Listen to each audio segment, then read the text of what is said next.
बिस्मिल्लाहिर्रहमानिर्रहीम। अस्सलाम वालेकुम। जी स्टूडेंट्स, आज 20th चैप्टर में हम पढ़ने जा रहे हैं inertial transition and characteristic X rays. ठीक है, inertial transition and characteristic X rays की दो टाइप्स हैं। एक को हम कहते हैं करेक्टरिस्टिक एक्सरे, जो आगे हम जाके पढ़ेंगे, और दूसरी एडिशन का नाम होता है ब्रेमस्टरलंग और ब्रेकिंग रेडिएशन। ठीक है, अब ये क्या चीज़ है? करेक्टरिस्टिक एक्सरेज क्या हैं, जो ऊपर नाम लिखा था करेक्टरिस्टिक एक्सरेज, और दूसरी टाइप क्या है? ब्रेमस्टरलंग और ब्रेकिंग रेडिएशंस। ये दो मेन टाइप्स हैं, इनके बारे में हम आज सीखेंगे। सबसे पहले तो ये देखें कि एक्सरेज पैदा कैसे की जाती हैं। अच्छा बेटा, कोई भी एलिमेंट जो है, कोई भी एलिमेंट, कोई एटम है, ये एटम है और ये उसके शेल्स हैं। ठीक है, अच्छा, अब दरमियान में फ़र्ज़ कर लें किसी एलिमेंट के, जैसे हाइड्रोजन है, एक प्रोटॉन है उसके बस न्यूक्लियस में और एक ही इलेक्ट्रॉन है। आप ये देखें, ये शेल के है, ये एल है, नेक्स्ट शेल जो होता है वो K L M N O P and so on.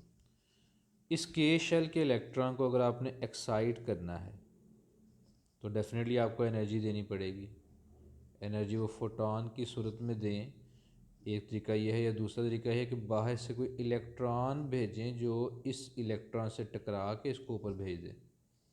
इस इलेक्ट्रॉन का नाम क्या होता है? Incident electron. और जिससे टकराता है उसका नाम क्या होता है? Target electron. एक तरीका ये इलेक्ट्रॉन वाला है, दूसरा तरीका कौन सा है? क्या फोटोन भेजें, वो फोटोन एब्जॉर्ब करेगा ये इलेक्ट्रॉन और एक्साइट हो जाएगा। और जब इसने डी एक्साइट होना है तो एग्जैक्ट उतनी ही एनर्जी का फोटोन ये रिलीज़ करेगा। ठीक है जी, ये फोटोन वो है जो रिलीज़ होगा। जितनी एनर्जी एक्साइटेशन के दौरान देंगे उतनी ही एनर्जी का फोटोन डी एक्साइटेशन के दौरान रिलीज़ होगा। अगर मैं कहूँ कि जो आपने इलेक्ट्रॉन भेजा था वो 2 इलेक्ट्रॉन वोल्ट का था, तो जो रिलीज़ होगा वो भी 2 इलेक्ट्रॉन वोल्ट का होगा। थोड़ी एनर्जी देनी पड़ेगी। इसके बरअक्स, अगर कोई हैवी एलिमेंट है, अगर कोई हैवी एलिमेंट है जिसके न्यूक्लियस में, ये उसका न्यूक्लियस है और उसके जनाब ये कर लेते हैं शेल्स, ये अच्छा, कोई हैवी एलिमेंट है जिसके न्यूक्लियस में ज़्यादा प्रोटॉन है, मसलन आप कर लें जी 50 प्रोटॉन है, कोई हैवी एलिमेंट, उसके पहले शेल के इलेक्ट्रॉन को, यानी के शेल के इलेक्ट्रॉन को एल में भेजना है, एल शेल में।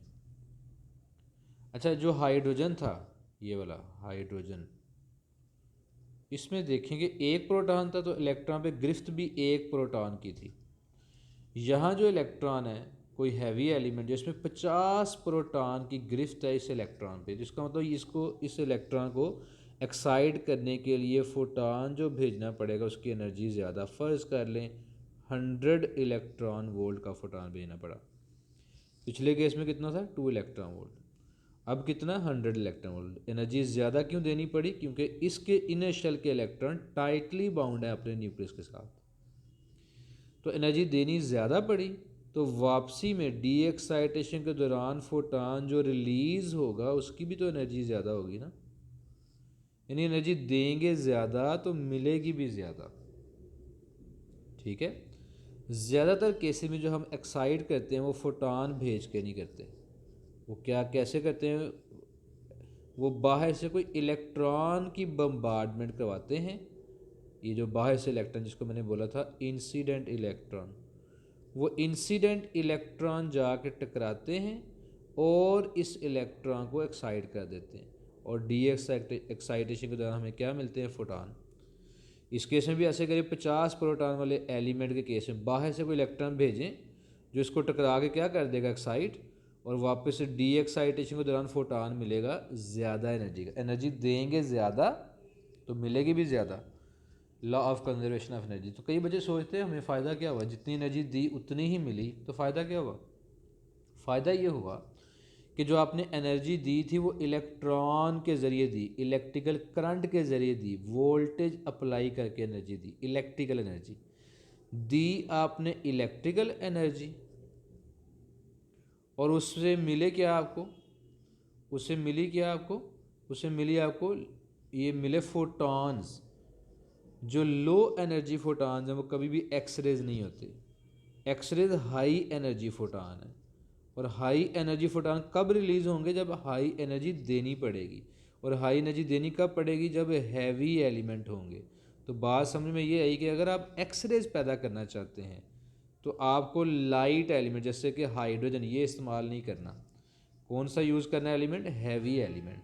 क्यों? क्योंकि उसके इलेक्ट्रॉन टाइटली बाउंड हैं, उनको एक्साइट करने के लिए एनर्जी देनी ज़्यादा पड़ेगी और मिलेगी भी ज़्यादा।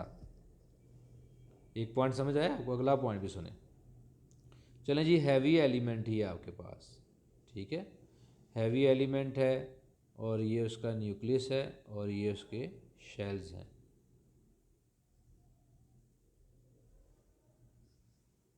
चलें जी, अब हैवी एलिमेंट जिसके सेंटर में चलें फ़र्ज़ कर लें जी 50 थे, 50 प्रोटॉन हैं, उसके आप इनर शेल के इलेक्ट्रॉन को नहीं बल्कि आउटर शेल के इलेक्ट्रॉन को एक्साइट करना चाहते हैं, इसको बाहर भेजना चाहते हैं। पता है जो आउटर शेल इलेक्ट्रॉन होते हैं वो टाइटली बाउंड नहीं होते, आउटर शेल इलेक्ट्रॉन वो लूजली बाउंड होते हैं न्यूक्लियस के साथ।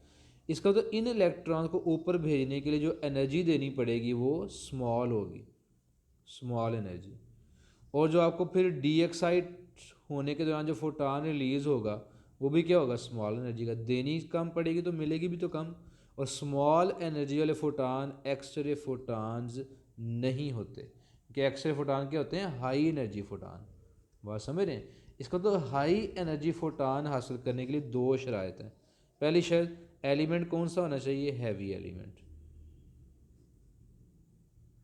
क्योंकि हैवी एलिमेंट के इलेक्ट्रॉन टाइटली बाउंड होते हैं तो एनर्जी देनी ज़्यादा पड़ेगी एक्साइट करने के लिए, लेकिन वापसी में मिलेगी भी ज़्यादा। दूसरी कंडीशन क्या है, एलिमेंट तो हैवी होना ही चाहिए और ट्रांजिशन कहाँ होनी चाहिए, उसके इनर शेल्स में, आउटर शेल में ना हो। क्यों? क्योंकि outer shell electron tightly bound नहीं होते, उनको एक्साइट करना आसान होता है, यानी एनर्जी कम देनी पड़ेगी तो आपको मिलेगी भी तो कम ना। तो कम एनर्जी वाले फोटॉन एक्सरे फोटॉन नहीं होते, वो अल्ट्रा वायलेट हो सकते हैं, वो विजिबल फोटॉन हो सकते हैं, ठीक है ना। ये दो बातें आपने याद रखनी है बेटा। मैं बल्कि आपको एक टेबल भी दिखाता हूँ, ये टेबल देखें।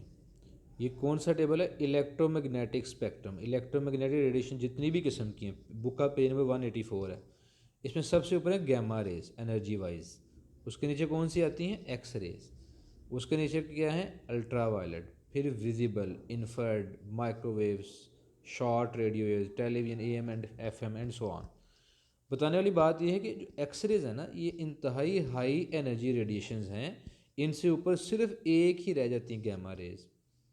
हाई एनर्जी फोटॉन एक्सरेज कहलाते हैं, लो एनर्जी फोटॉन एक्सरे नहीं हो सकते, वो अल्ट्रा वायलेट हो सकते हैं, विजिबल हो सकते हैं, इंफ्रारेड हो सकते हैं एंड सो ऑन, ठीक है।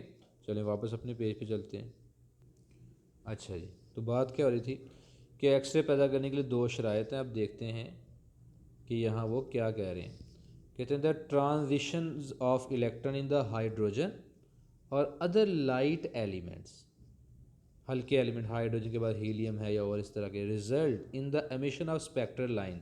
स्पेक्ट्रल लाइन को आप कह लें वेवलेंस, इनसे ऐसी वेवलेंस निकलेंगी इन द इंफ्रारेड, विजिबल और अल्ट्रा वायलेट रीजन। बात समझ आई? जैसे मैंने भी बताया कि सबसे ऊपर गैमा रेज हैं, उसके बाद बारी आती है एक्स रेज की, फिर अल्ट्रा वायलेट हैं, फिर विजिबल हैं और फिर इंफ्रारेड है। तो जो लाइट एलिमेंट हैं वो ये रेडिएशन एमिट करते हैं, जो हैवी एलिमेंट है वो एक्सरे एमिट कर सकते हैं। अच्छा, क्यों लाइट एलिमेंट ये रेडिएशन एमिट करेंगे, देखें ज़रा। कहते हैं ultraviolet region of electromagnetic spectrum due to small energy differences in the transition level. Transition level किसको कहते हैं? शेल्स को, कि उनके शेल्स में एनर्जी का डिफरेंस थोड़ा है। इसका मतलब इलेक्ट्रॉन को एक्साइट करने के लिए थोड़ी एनर्जी चाहिए, तो डी एक्साइट होते वक्त जो फोटॉन मिलेगा वो भी स्मॉल एनर्जी वाला मिलेगा। समझ आया पॉइंट? लाइट एलिमेंट में क्या मसला है?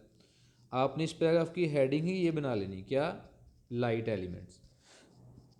ठीक है ना? इस पैराग्राफ को हेडिंग दे लेनी कि इन लाइट एलिमेंट, और अगले पेज पे जो पैराग्राफ है उसको आपने हेडिंग दे लेनी है इन हैवी एटम्स। जैसे कि ये देखें, इन्होंने ये पहले 3 वर्ड्स लिखे, इसी की हेडिंग आ जाएगी इन हैवी एटम्स। के हैवी एटम्स में क्या होता है? इलेक्ट्रॉन टाइटली बाउंड होते हैं, क्योंकि न्यूक्लियस में प्रोटॉन्स की तादाद ज़्यादा है। कहते हैं the electrons are assume to be arranged in the concentric shell. ये आप सबको पता है, KL, MnO etcetera. The K shell being closest to the nucleus, the L shell next, ये भी आप सबको पता है, पढ़ने वाली बात आ गई। द इनर शेल इलेक्ट्रॉन, यहाँ से the inner shell electrons are tightly bound and a large amount of energy is required for their displacement। उनको अपने शेल से हटाने के लिए, ऊपर भेजने के लिए एनर्जी क्या देनी पड़ेगी? ज़्यादा। और ये कैसे एक्साइट करें, देखें इन्होंने नीचे क्या लिखा हुआ है, ये देखें इंसिडेंट इलेक्ट्रॉन, ये वाला हाई एनर्जी इलेक्ट्रॉन, ये जाकर टकराता है, किससे टकराता है? इस इलेक्ट्रॉन से। और ये क्या हो जाता है? इलेक्ट्रॉन इधर चला जाता है फिर, ये वाला। और इसको उन्होंने क्या बोला? इजेक्टेड इलेक्ट्रॉन, जो इलेक्ट्रॉन निकल गया। एक्साइट भी कर सकता है, ये हमारा भेजा गया इलेक्ट्रॉन, इस इलेक्ट्रॉन को एक्साइट भी कर सकते हैं, किसी और शेल में भेज दिया, और कंप्लीटली नॉकआउट भी कर सकते हैं, नॉकआउट बाहर निकाल देना। ये दोनों काम हो सकते हैं, डिपेंड करता है कितनी एनर्जी मिली है उस इलेक्ट्रॉन को जाके। अच्छा, तो कहते हैं जनाब कि are tightly bound and large amount of energy required for their displacement from their normal energy level. ज़्यादा एनर्जी चाहिए होती है, लेकिन after excitation when an atom returns to its normal state photons of larger energy are emitted. जो photon निकलेंगे वो भी फिर लार्ज एनर्जी के होंगे, छोटी एनर्जी के नहीं होंगे। तो अब वो कंक्लूड कर रहे हैं इस सारे को। कंक्लूजन क्या है? कहते हैं 10, ये कंक्लूजन है, 10 transition of inner shell electrons in heavy atoms give rise to emission of high energy photon, या जिनको आप क्या बोलते हैं? एक्सरे। 2 शराइत हैं, क्या? एक ये शर्त है इनर शेल इलेक्ट्रॉन, दूसरा ये शर्त है हैवी एटम्स।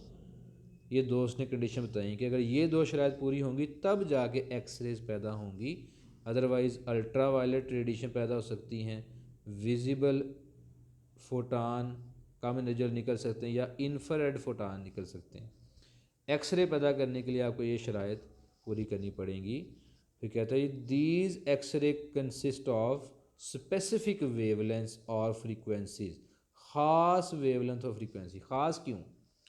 क्योंकि हर 2 शेल्स के दरमियान जो एनर्जी डिफरेंस है वो भी तो ख़ास है ना।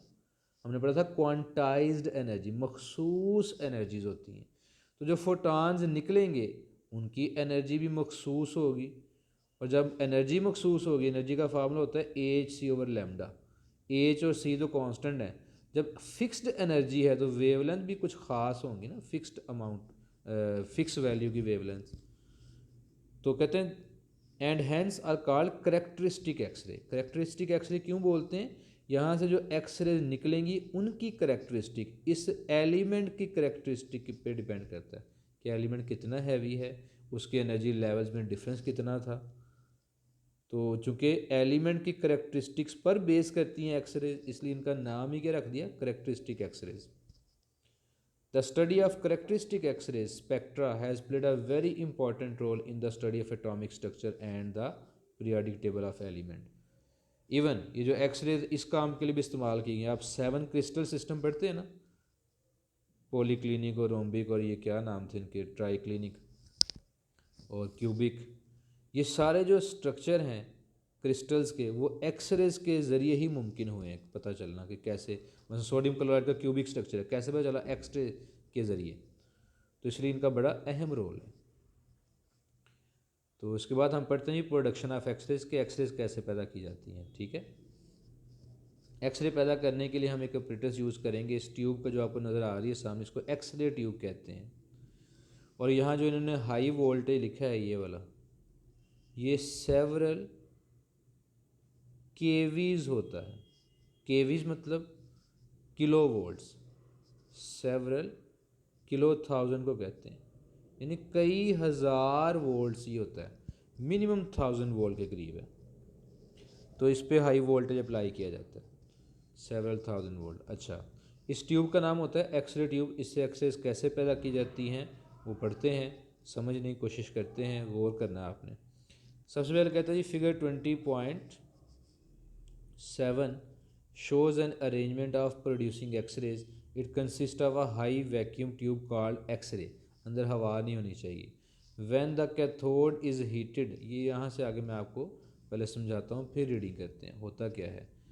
लें जी, ये जो साइड पे लो वोल्टेज आपको नज़र आ रहा है, ये कैथोड को अप्लाई करते हैं, फिलामेंट को। ये जो फिलामेंट है एक स्प्रिंग सा, ये हीटअप होके, ये गर्म होके आगे लगी कैथोड को, ये जो मेटल की कैथोड है ये, इसको वो हीटअप करता है। कैथोड क्या होती है? वो मेटल की प्लेट जिसके साथ बैटरी का नेगेटिव टर्मिनल कनेक्ट है। जब आप इस मेटल को हीटअप करते हैं तो यहाँ से इलेक्ट्रॉन्स निकलना शुरू होते हैं। ये जो आप डॉट्स नज़र आ रहे हैं ना, ये सारे ये इलेक्ट्रॉन्स हैं। ठीक है, तो कैथोड इलेक्ट्रॉन्स एमिट करना स्टार्ट कर देता है। 19th चैप्टर में हम पढ़ेंगे फोटो इलेक्ट्रिक इफेक्ट। हम अभी फ़िलहाल वो चैप्टर छोड़ के यहाँ आए। उस फोटो इलेक्ट्रिक इफेक्ट में हम यही पढ़ेंगे कि जब कैथोड को एनर्जी मिलती है तो वो इलेक्ट्रॉन्स इजेक्ट करना, एमिट करना स्टार्ट कर देता है। तो कैथोड से ये इलेक्ट्रॉन्स निकल के जाकर टकराते किस में? Tungsten disc. वो कौन सी है? ये जो आगे लगी है ब्लैक कलर की ये। ठीक है, इस टंगस्टन डिस्क पे जाके फॉल। टंगस्टन हैवी एलिमेंट, आप कोई और भी हैवी एलिमेंट इस्तेमाल कर सकते हैं। जैसे मैंने इस आर्टिकल के शुरू में बताया कि एक्सरेज अगर पैदा करनी है तो एलिमेंट हैवी होना चाहिए, लाइट एलिमेंट ना हो, हैवी एलिमेंट। तो टंगस्टन उन्होंने यूज़ किया, टंगस्टन डिस्क, टंगस्टन की प्लेट यूज़ कर ली उन्होंने। अच्छा, हमारे भेजे गए ये इलेक्ट्रॉन जब जाके टंगस्टन के एटमों से टकराते हैं तो एक्सरेज पैदा होती हैं। ये उन्होंने जो रेड कलर के एरोज नहीं बनाए, ये एक्सरेज हैं, फोटॉन्स हैं। अच्छा, अब यहाँ से जो इलेक्ट्रॉन निकले हैं उनको ये एनोड अपनी तरफ अट्रैक्ट करता है, एक्सेलरेट करता है। एक्सेलरेट क्यों करता है? ये हमने सीआरओ में भी पढ़ा था शायद। एक्सेलरेट क्यों करना होता है? क्योंकि इलेक्ट्रॉन जितने एक्सेलरेट होके आएंगे उनकी स्पीड उतनी ज़्यादा, इलेक्ट्रॉन की फिर एनर्जी भी क्या होगी? उतनी ज़्यादा।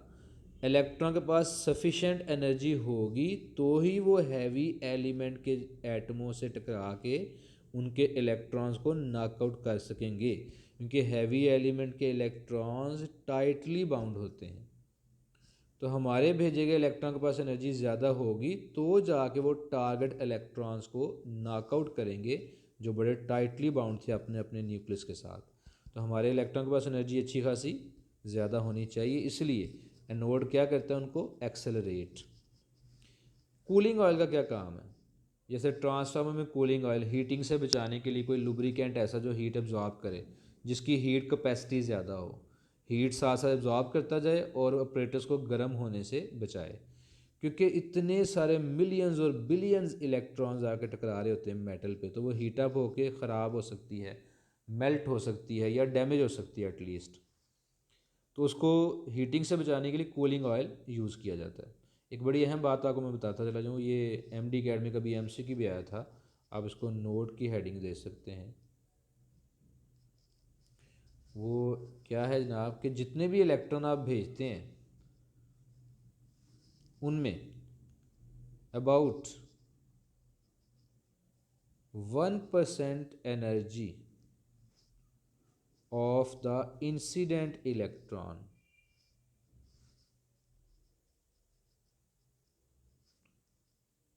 Produce X rays. जितने भी इलेक्ट्रॉन भेजे उनमें से कम 1% से भी कम एनर्जी एक्सरे बनती है, बाकी 99% जो एनर्जी है वो हीट में कन्वर्ट हो जाती है।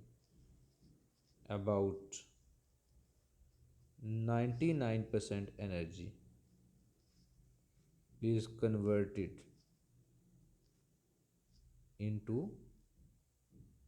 Heat energy. बात समझ आई? इतनी ज़्यादा हीट पैदा होती है, तो हीटिंग से बचाने के लिए भी हमने कूलिंग ऑयल इस्तेमाल किया होता है। चलें वापस आते हैं यहाँ पे, बुक पे देखते हैं। कहते हैं फिगर शोज, ये तो हमने पढ़ लिया था थोड़ा सा। कहते हैं when the cathode is heated by the filament it emits electron, उससे इलेक्ट्रॉन निकलना शुरू हो जाते हैं which are accelerated towards the anode T. Anode जो टी है उसको हीट अप करता है, एक्सेलरेट करता है। If V is the potential difference between cathode C and T, यानी जो बैटरी लगाई है उसका पोटेंशियल अगर V हो, तो the kinetic energy with which the electron strike the target is given by this. ये इक्वेशन मैं कहा करता हूँ बच्चों को कि बुक में सबसे ज़्यादा इस्तेमाल की जाने वाली इक्वेशन है। इक्वेशन कहाँ से आई? इलेक्ट्रिक पोटेंशियल जो होता है ना, उसका फार्मूला होता है W/Q, या U potential energy over Q, या काइनेटिक एनर्जी ओवर Q। ठीक है, काइनेटिक एनर्जी। यहाँ से अगर मैं काइनेटिक एनर्जी का फार्मूला बनाऊँ तो क्या होगा? QV, और अगर Q इलेक्ट्रॉन है तो EV। बाज़ चैप्टर में इक्वेशन इस तरह लिखी होगी EV के अल्फाज में, और बाज़ का लिखी होगी EV is equal to half mv²। तो ये इक्वेशन बुक में तकरीबन हर चैप्टर में इस्तेमाल हुई है, एक दो चैप्टर को छोड़ के हर चैप्टर में यूज़ की गई है। तो ये वोल्टेज है, ये पूरा EV बैटरी की एनर्जी है, जो क्या बन गई है? इलेक्ट्रॉन की काइनेटिक एनर्जी। बैटरी ने जो इलेक्ट्रॉन एक्सेलरेट की है ना, उनकी एनर्जी। तो इलेक्ट्रॉन इस एनर्जी के साथ VE एनर्जी के साथ एक्सेलरेट करेंगे। Suppose that these fast moving electrons of energy VE strike a target made of tungsten or any other heavy element, कोई और हैवी एलिमेंट भी हो सकता है। तो कहते हैं it is possible that in collision, टकराने पर, the electron in the inner most shell such as K और L will be knocked out. Knockout, electron बाहर निकल जाए। अब मैं अक्सर बच्चों से कहा करता हूँ, क्या आपके इतने ही निशाने पक्के हैं कि जनाब वो इलेक्ट्रॉन जो है, इनर शेल इलेक्ट्रॉन, वो बाहर निकल जाएं? अच्छा जी, तो मैं ये अर्ज़ कर रहा था कि क्या आपके इतने पक्के निशाने होते हैं कि जनाब हमारा जो भेजा गया इलेक्ट्रॉन है बाहर, वो जाके सिर्फ इनर शेल इलेक्ट्रॉन से टकराए, यानी K शेल के इलेक्ट्रॉन्स? ऐसा ज़रूरी नहीं है। हो सकता है कि आपका भेजा गया इलेक्ट्रॉन किसी आउटर शेल इलेक्ट्रॉन से टकरा जाए, जैसे M शेल है, N शेल है, या इससे भी बाहर। उन कोलिजन्स का हमें फ़ायदा नहीं। क्यों फ़ायदा नहीं है? क्योंकि जो आउटर शेल के इलेक्ट्रॉन्स हैं उनको एक्साइट करना आसान, यानी कम एनर्जी देनी पड़ेगी। तो जब वो डी एक्साइट होंगे तो जो एनर्जी रिलीज़ होगी वो भी लो एनर्जी फोटॉन होंगे, जिसका हमें फ़ायदा नहीं होगा। बात समझ आई है? हमें फ़ायदा किसका है? कि जिसमें हम किसी इलेक्ट्रॉन को भेजें वो इनर शेल इलेक्ट्रॉन, जैसे K है या L है, इनर शेल इलेक्ट्रॉन को नॉकआउट कर दे, ये इलेक्ट्रॉन बाहर भेज दे, इलेक्ट्रॉन बाहर चला गया और यहाँ वैकेंसी क्रिएट होगी। अब इस वैकेंसी को फिल करने के लिए जब किसी और शेल का इलेक्ट्रॉन इस जगह आएगा, डी एक्साइट होगा, ठीक है, तो अब जो फोटॉन निकलेगा बाहर वो क्या होगा? High energy photon. क्यों? क्योंकि जो इनर शेल इलेक्ट्रॉन था, K शेल का इलेक्ट्रॉन, वो टाइटली बाउंड था, उसको बाहर भेजने के लिए एनर्जी चाहिए क्या थी? ज़्यादा, तो मिलेगी भी वापसी में ज़्यादा एनर्जी। बात समझ लें? तो हमारा जो मेन मकसद है वो क्या है? कि हमारे भेजे गए इलेक्ट्रॉन किसी इनर शेल के इलेक्ट्रॉन को नॉकआउट करें। और चूँकि इलेक्ट्रॉन ज़रूरी तो नहीं हमारी बात माने, इसीलिए जितने भी हम इलेक्ट्रॉन भेजते हैं उनमें से कई क्या करते हैं? बगैर टकराए गुजर जाते हैं, किसी अगले आइटम के तक पहुँच जाते हैं। कई टकराते हैं लेकिन आउटर शेल इलेक्ट्रॉन से टकराते हैं, वो भी हमारे किसी काम के नहीं। तो उनमें से हमारे भेजे गए इलेक्ट्रॉन में से कुछ इलेक्ट्रॉन्स हमारे मतलब का काम करते हैं, यानी कि inner shell electron K shell के इलेक्ट्रॉन से टकराते हैं, कुछ इलेक्ट्रॉन, और उनसे एक्सेलरेट पैदा होती हैं, बाकियों से नहीं। जैसे बुक में देखें उन्होंने क्या कहा है, कहते हैं suppose that one of the electrons in the K shell is removed. फ़र्ज़ कर लें कि एक K शेल का इलेक्ट्रॉन रिमूव हो गया। वो ये नहीं कह रहा कि हमारे भेजे गए तमाम इलेक्ट्रॉन ऐसा करेंगे, फ़र्ज़ करें कि कोई इलेक्ट्रॉन ऐसा करता है thereby producing a vacancy और होल इन दैट शेल, जिससे उस शेल में क्या प्रोड्यूस हो जाएगी, वैकेंसी या होल। देखना ये इलेक्ट्रॉन जो बाहर चला गया, नॉकआउट हो गया, तो इसकी जगह होल, खाली जगह बच गई। अब इस खाली जगह को फिल करने के लिए दौड़ लग जाती है, दौड़ शुरू हो जाती है। कौन सी जनाब दौड़ लग जाती है, किसकी, कि ये के एल एम शेल का इलेक्ट्रॉन भी आ सकता है, एल शेल का इलेक्ट्रॉन, वहाँ से एम शेल का इलेक्ट्रॉन भी आ सकता है, और उससे बाहर शेल का इलेक्ट्रॉन भी कोई इस वैकेंसी को फिल कर सकता है। लेकिन सबसे ज़्यादा चांसेस और सबसे ज़्यादा हक कह लें किसका है, एल शेल का, नियरेस्ट शेल का। बात समझ आई। तो अगर तो नियरेस्ट शेल जो कि एल है, उसका इलेक्ट्रॉन आए और ऑक्यूपाई कर ले इस होल को, तो जो फोटॉन निकलता है उसका नाम पता क्या होता है, के एल्फ़ा एक्सरे फोटॉन, के एल्फ़ा एक्सरेज कहते हैं। और अगर एल शेल का इलेक्ट्रॉन नहीं बल्कि एक शेल छोड़ के एम शेल का इलेक्ट्रॉन यहाँ आ जाए, तो फिर जो एक्सरे फोटॉन निकलते हैं उसको क्या बोलते हैं, के बीटा एक्सरे फोटॉन, जो कि कम चांस होंगे क्योंकि एल शेल का हक पहले है। और अगर इसकी भी बजाय एन शेल का इलेक्ट्रॉन आके इस होल को फिल कर दे, जो कि बड़े कम चांस हैं क्योंकि एन शेल बहुत दूर है, वहाँ का इलेक्ट्रॉन यहाँ आके ऑक्यूपाई करे, ये बड़े कम चांसेस हैं। लेकिन अगर ऐसा हो जाए तो फिर जो एक्सरे फोटॉन निकलते हैं उनको कहते हैं के गैमा एक्सरे, के गैमा। तो टाइप समझ आई कौन कौन सी, के अल्फ़ा, के बीटा और के गैमा। के अल्फ़ा एक्सरे फोटॉन कब निकलते हैं, जब एल शेल का इलेक्ट्रॉन आए और के शेल में मौजूद वैकेंसी को फिल करे। तो फोटॉन की एनर्जी मुझे पता कैसे लिखी जा सकती है, ई एल माइनस ई के, क्योंकि हमेशा जो फोटॉन निकलता है उसकी एनर्जी दो शेल्स की जिनमें ट्रांजिशन हुई है उन दो शेल्स के एनर्जी डिफरेंस के इक्वल है। के बीटा फोटॉन कब निकलता है, जब एल से नहीं बल्कि एम शेल से इलेक्ट्रॉन आए और के शेल की वैकेंसी को फिल कर दे, इसलिए फोटॉन की एनर्जी ये होगी।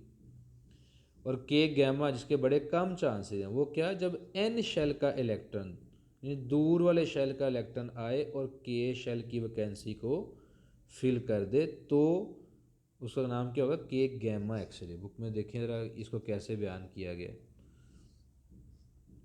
वो कहते हैं जी कि वैकेंसी जो क्रिएट होगी उसको ऑक्यूपाई करने के लिए, jumps to occupy the hole in the K shell, किस शेल का इलेक्ट्रॉन जंप करता है, the electron from the L shell, K के बाद नेक्स्ट शेल कौन सा था, L, very next shell.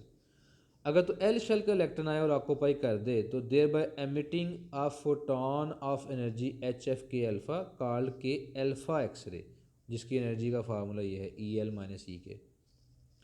It is also possible, कम चांसेस हैं लेकिन मुमकिन तो है, that the electron from the M shell might also jump to occupy the hole in the K shell. तो the photons emitted are K beta X ray, और उनकी energy का फार्मूला ये होगा। बुक में के गैमा डिस्कस नहीं किया हुआ, वो एम डी के ए लेवल ओ लेवल की बुक में डिस्कस किया होता है बस। तो ये है के अल्फ़ा और के बीटा। अच्छा आप मुझे क्या एक बात बता सकते हैं कि अभी हम चले तीन टाइप्स नहीं, बुक वाले दो टाइप्स में रहते हैं, आप मुझे बताएं इनमें से कौन सी टाइप है एक्सरे की जिसमें एनर्जी, जिसकी एनर्जी ज़्यादा होगी, बताएं भाई किन एक्सरे फोटॉन की एनर्जी ज़्यादा होगी। जब एल शेल का इलेक्ट्रॉन इसको ऑक्यूपाई करे तब जो फोटॉन रिलीज़ होगा के अल्फ़ा, या एम शेल का इलेक्ट्रॉन जब इस वैकेंसी को फिल करेगा तब जो फोटॉन निकलेगा के बीटा, एनर्जी किसकी ज़्यादा होगी, के बीटा की। क्यों, क्योंकि आप इसका रिवर्स सोचें, अगर आपने किसी इलेक्ट्रॉन को एक मरतबा के शेल से एल शेल में भेजना है और एक मरतबा के शेल से एम शेल में भेजना है, किस केस में एनर्जी देनी ज़्यादा पड़ेगी, जब आपने उसको ज़्यादा ऊपर भेजना है, ज़्यादा हाई एनर्जी लेवल में भेजना है, तो एनर्जी देनी ज़्यादा पड़ेगी। तो वापसी में जब डी एक्साइड होगा तो एनर्जी मिलेगी भी ज़्यादा। तो मैं बच्चों को एनर्जी वाइज पता क्या रिलेशन बताता हूँ, उनको मैं लिखवाता हूँ with respect to energy, energy wise relation बनता है, सबसे ज़्यादा एनर्जी होगी के गैमा की, उसके बाद एनर्जी होगी के बीटा की, और सबसे कम एनर्जी होगी के अल्फ़ा की। ये सारी एक्सरेज ही हैं, पर एक्सरे में भी तो एनर्जी बड़ी छोटी हो सकती है ना, और यकीनन होती है, ठीक है ना। तो एक्सरेज में एनर्जी वाइज ये रैंकिंग है। और दूसरा पॉइंट जो मैं बड़ा इंपॉर्टेंट बच्चों को बताता हूँ वो है with respect to intensity, with respect to intensity. Intensity के एतबार से क्या इनमें ऑर्डर है। इंटेंसिटी वाइज टोटली उलट, सबसे ज़्यादा इंटेंसिटी के अल्फ़ा की, उसके बाद के बीटा की, और उसके बाद के गैमा की। क्यों? इंटेंसिटी जो होती है ना, ये नंबर ऑफ फोटॉन्स पे डिपेंड करती है। जितने फोटॉन ज़्यादा, मसलन आपने कमरे में एक एनर्जी सेवर लगाया है, एक बल्ब लगाया है, तो वो जितने भी फोटॉन निकाल रहा है, फ़र्ज़ कर लेते वो 100 फोटॉन्स पर सेकेंड एमिट करता है। और कमरे में लाइट की शिद्दत देख लें, इंटेंसिटी देख लें कितनी। यही अगर आप दो बल्ब लगा दें तो दो बल्ब मिल के ज़्यादा फोटॉन एमिट करेंगे, तो लाइट की इंटेंसिटी भी क्या हो जाएगी, ज़्यादा। तो जिसके फोटॉन ज़्यादा उसकी इंटेंसिटी भी क्या होगी, ज़्यादा। ये पॉइंट समझ आया। अब फ़र्ज़ कर लें, ये पॉइंट बड़े गौर से समझना, बुक में नहीं है ये। फ़र्ज़ करें कि 100 ऐसे केसेस हैं कि जिसमें क्या हुआ, वैकेंसी क्रिएट हुई के शेल में। 100 बार ऐसा हुआ, 100 टाइम, कि के शेल में वैकेंसी क्रिएट हो जाती है इधर। तो ज़्यादातर केसेस में, 100 में से मोस्टली क्या होगा, किस शेल का इलेक्ट्रॉन आके इसको ऑक्यूपाई करेगा, एल शेल का। 100 में से शायद कोई 80-90 मरतबा, 80 to 90 टाइम ऐसा हो। इसका मतलब 80 to 90 फोटॉन जो हैं वो कौन से होंगे, के अल्फ़ा के। कोई 5-7 मरतबा ऐसा हो सकता है, 100 में से 5-7 मरतबा ऐसा होता है कि एम शेल का इलेक्ट्रॉन आके इस वैकेंसी को फिल करे। इसका मतलब 5 से 7 फोटॉन के बीटा के। और 100 में से शायद कोई एक आधी मरतबा ऐसा हो कि एल और एम दोनों को छोड़ के एन शेल का इलेक्ट्रॉन आए इस वैकेंसी, के शेल की वैकेंसी को फिल करने के लिए, एक आधी मरतबा। तो शायद कोई एक आधा फोटान के गैमा का हो। और 7-8 फोटान कितने थे, के बीटा।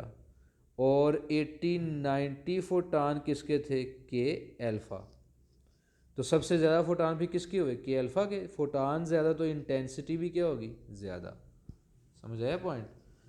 फोटान ज़्यादा तो इंटेंसिटी भी ज़्यादा। तो विद रिस्पेक्ट टू इंटेंसिटी ये रिलेशन है, और विद रिस्पेक्ट टू एनर्जी ये रिलेशन है। अगर आप बुक में भी देखें तो बुक में एक ग्राफ बना हुआ है, ये ग्राफ इंटेंसिटी और वेवलेंथ का।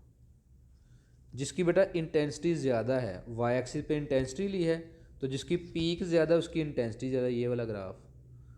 तो इसकी इंटेंसिटी ज़्यादा से मुराद क्या है, इसकी इंटेंसिटी ज़्यादा से मुराद ये है कि ये के अल्फ़ा है, जिसकी इंटेंसिटी ज़्यादा है, नंबर ऑफ फोटान ज़्यादा है।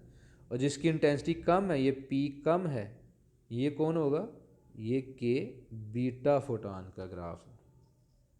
सही है, मैं इसको ज़रा साइड पे लिख देता हूँ, के बीटा। एक और बात नोट करने वाली है, वो क्या, वो देखें, वो ये कि के अल्फ़ा जो है ये उसकी लाइन, और ये देखें वेवलेंथ, और के बीटा की वेवलेंथ थोड़ी कम है। वेवलेंथ इधर को बढ़ रही है ना, इधर को बढ़ रही है, तो पीछे कम ही होगी डेफिनेटली।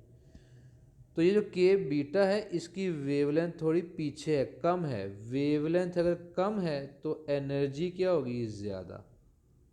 यानी के बीटा होंगे थोड़े फोटान, लेकिन इसके एक फोटान की एनर्जी के अल्फ़ा से ज़्यादा है।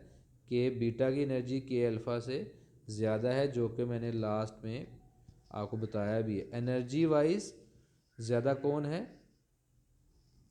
एनर्जी वाइज कौन है ज़्यादा, के बीटा ज़्यादा है के अल्फ़ा से। के गैमा तो बुक में डिस्कस ही नहीं किया। इस पॉइंट को रिपीट करें, समझें, इंशाल्लाह आपको समझ आएगी। और लेक्चर भी काफ़ी लेंथी हो गया आज, मेरा ख्याल इतना ही बस कर देते हैं। कल इसकी सेकंड टाइप हम पढ़ेंगे इंशाल्लाह। बुक से मैं थोड़ी रीडिंग कर दूँगा आपको। वहाँ लिखा है जी कि the photons emitted in such transition that is inner shell, अंदर वाले शेल में ट्रांजिशन हो, are called characteristic X-rays because their energies depend on upon the type of target material. एक और उसने बड़ी अहम बात बताई, उसने कहा जी ये के शेल था, यहाँ से इलेक्ट्रॉन बाहर निकल गया, इसमें वैकेंसी क्रिएट होगी। एल शेल का इलेक्ट्रॉन यहाँ आ गया तो एल शेल में भी तो वैकेंसी क्रिएट होगी, उसको फिल कर लेंगे क्या होगा, उसके बाहर वाला शेल जो एम है उसका इलेक्ट्रॉन यहाँ आ जाएगा तो वहाँ वैकेंसी क्रिएट होगी। उसको फिल करने के लिए और नेक्स्ट शेल का इलेक्ट्रॉन वहाँ आता जाए एंड सो ऑन। इसका मतलब एक इनर शेल से इलेक्ट्रॉन नॉकआउट हुआ तो ऊपर से इलेक्ट्रॉन एक के बाद एक करके नीचे आते गए। The holes created in the L and M shell are occupied by transition of electron from higher state. जो ऊपर वाले शेल में वैकेंसी क्रिएट होगी उनको और ऊपर वाला शेल का इलेक्ट्रॉन ऑक्यूपाई करेगा। यहाँ जो वैकेंसी क्रिएट होगी उसको और ऊपरी शेल वाला इलेक्ट्रॉन आके ऑक्यूपाई कर देगा, दस क्रिएटिंग मोर एक्सरे। इस तरह और फोटॉन निकलते जाएंगे। The characteristic X rays appear as discrete lines, ये लाइन्स की फॉर्म में अपीयर होते हैं किसके ऊपर, on a continuous spectrum as shown in the figure. कहते हैं ये जो लाइन्स है ना, एक लाइन ये और एक लाइन ये करेक्टरिस्टिक एक्सरे हैं। इनमें से एक के अल्फ़ा है और दूसरी का नाम के बीटा है। तो ये डिस्क्रीट लाइन्स की फॉर्म में अपीयर होते हैं ग्राफ के ऊपर। लें बेटा आज के लिए इतना ही, बाकी इंशाल्लाह फिर से। अल्लाह हाफिज़।